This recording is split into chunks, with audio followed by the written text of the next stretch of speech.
नमस्कार, आप देख रहे हैं तेजल मीडिया। मैं हूं प्रेमाराम बादू। देश भर की सनसनीखेज दो खबरें सोशल मीडिया पर चल रही है। बालोतरा के अंदर चाकूबाजी में एक युवक की दिन दहाड़े हत्या कर दी गई। वहीं आर्टिफिशियल इंटेलिजेंस के सॉफ्टवेयर इंजीनियर की पत्नी से प्रताड़ना के बाद आत्महत्या कर ली।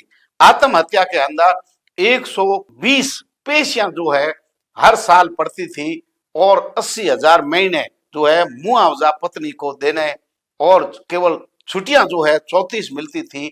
न्याय की उन्हें कोई उम्मीद नहीं मिली। बेंगलुरु के अंदर सॉफ्टवेयर इंजीनियर जो है 34 साल का, जिसका परिवार तहस नहस हो गया। बड़ा आरोप लगाया है। 80 मिनट का वीडियो और 24 पेज का सुसाइड नोट भी लिखा है। उन्होंने कहा है कि महिलाओं के पक्ष में हजारों दलीलें और कानून खड़ा रहता है, लेकिन पुरुषों के लिए कोई संगठन नहीं है, कोई उनके पक्ष में खड़ा नहीं रहता है। न्याय में देरी हुई है और प्रताड़ना हुई है। साथ ही उनकी सास ने ताने भी कोर्ट के अंदर लगातार देती थी कि कब सुसाइड करने वाला है। साथ ही सेटलमेंट के लिए वकीलों पर भी बड़े आरोप लगाए कि उन्होंने इस पे दबाव बनाया अनैतिक रूप से और ज्यादा जो है हर्जाने की राशि डालने का प्रयास किया।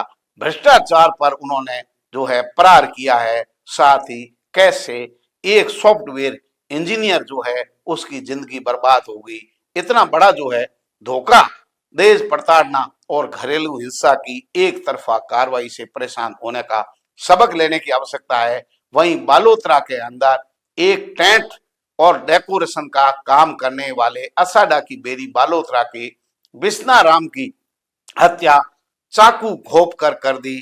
वो विश्नाराम जो है टेंट लगाने का काम कर रहा था नेहरू कॉलोनी बालोतरा के अंदर।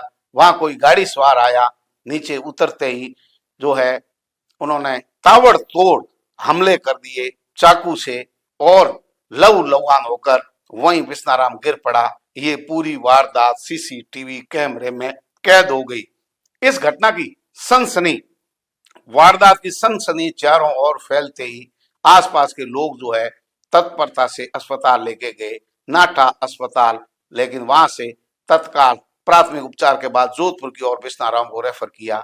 लेकिन थोड़ी देर बाद ही उन्होंने जो है अंतिम सांस ली।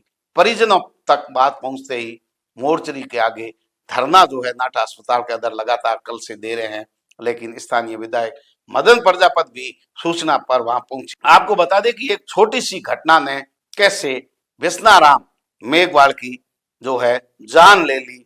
वहीं ये जो आरोपी है उनकी पकड़ के लिए पुलिस ने टीमें गठित की है।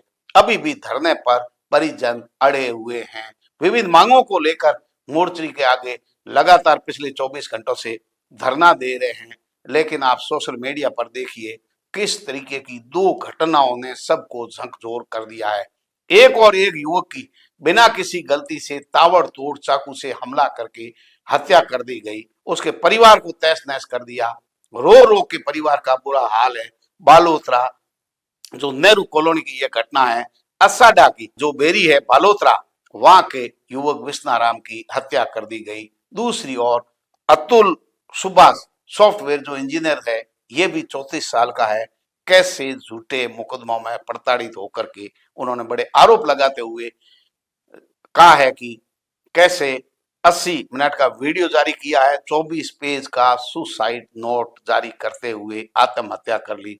परिजनों को भरोसा दिलाया है, अफसोस जताया है कि उसके लिए वो कुछ नहीं कर सका, लेकिन छोटे बेटे के लिए एक पत्र छोड़ा है। कहा है 2038 में इस पेज को खोलना। न्याय प्रणाली पर उनको भरोसा नहीं है। भ्रष्टाचार फैला हुआ है, बड़े आरोप लगाए हैं। यदि न्याय मुझे मिलता है तो ठीक है, 2038 के अंदर सुसाइड का जो लिफाफा है ये नोट मेरे बेटे के लिए खोलना। यदि मुझे न्याय नहीं मिले तो उसी कचहरी के आगे गट्टर में उनकी अस्थियां बहा दी जाए। इतनी प्रताड़ना के बाद सुसाइड नोट लिखते हुए अतुल सुभाष ने हत्या जो है आत्महत्या कर ली। आत्महत्या करना किसी समस्या का समाधान नहीं है, लेकिन हमारी सामाजिक व्यवस्था है और कैसे कानून का दुरुपयोग होने का नंगा नाच जो है यहाँ दिखाई दिया है। जहां पुरुष न्याय के लिए भटक रहा है, विभिन्न धाराओं के अंदर उसको लगातार प्रताड़ना है। हजारों जो लोग हैं इस तरीके के फर्जी मुकदमों के अंदर और वसूली करने के लिए, कहीं जो है भरण पोषण भत्ते के लिए और कहीं न कहीं उनको ब्लैकमेलिंग की घटनाओं के कारण लोगों को आत्महत्या करने को मजबूर होना पड़ता है। महिलाओं के हजारों संगठन बने हुए हैं, वहीं पुरुषों के लिए किसी प्रकार का कोई संगठन जो है नहीं बना हुआ है, ना ही उनकी बात को सही तरीके से सुनने के लिए तैयार है।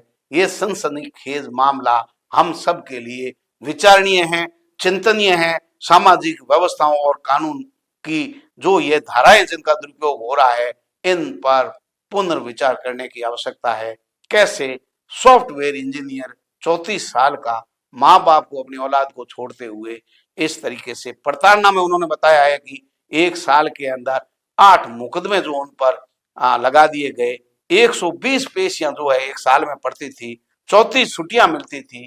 कैसे वो बेंगलुरु से जौनपुर जाए, अलग अलग क्षेत्रों में उनकी ट्रांसफर होती रहती है। ये जो है एक कर्मचारी के प्रताड़ना की जो कहानी है वो आपके सामने साझा कर रहे हैं।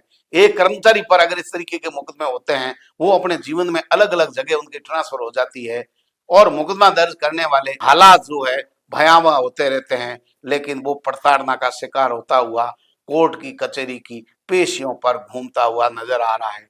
केवल जो है इसके कारण, क्योंकि नौकरी पेशा आदमी, धंधे वाला, उद्योगपति पेशियों पर नहीं आ सकता। वकीलों के लिए घर के आगे, हाँ, दरवाजे के दरवाजे वो घूमता रहता है। प्रताड़ना का जो वीडियो सामने आया है अतुल सुभाष का, बेंगलुरु से, बड़ी दर्दनाक कहानी है। 24 पेज का सुसाइड नोट और 80 मिनट का वीडियो उन्होंने सुसाइड नोट जारी किया है। बड़ी सनसनीखेज मामले जो है सोशल मीडिया पर पिछले 24 घंटों से चल रहे हैं। इस पर चिंतन करें, मनन करें। कैसे छोटी सी बात के लिए विश्नाराम मेघवाल की हत्या की जाती है, वहीं एक जो है कानून के दुरुपयोग का आरोप लगाते हुए अतुल सुभाष सॉफ्टवेयर इंजीनियर कैसे आत्महत्या करने पर मजबूर होता है। अगली खबर तक हमारे साथ बने रहिए, देखते रहिए तेजल मीडिया। नमस्कार।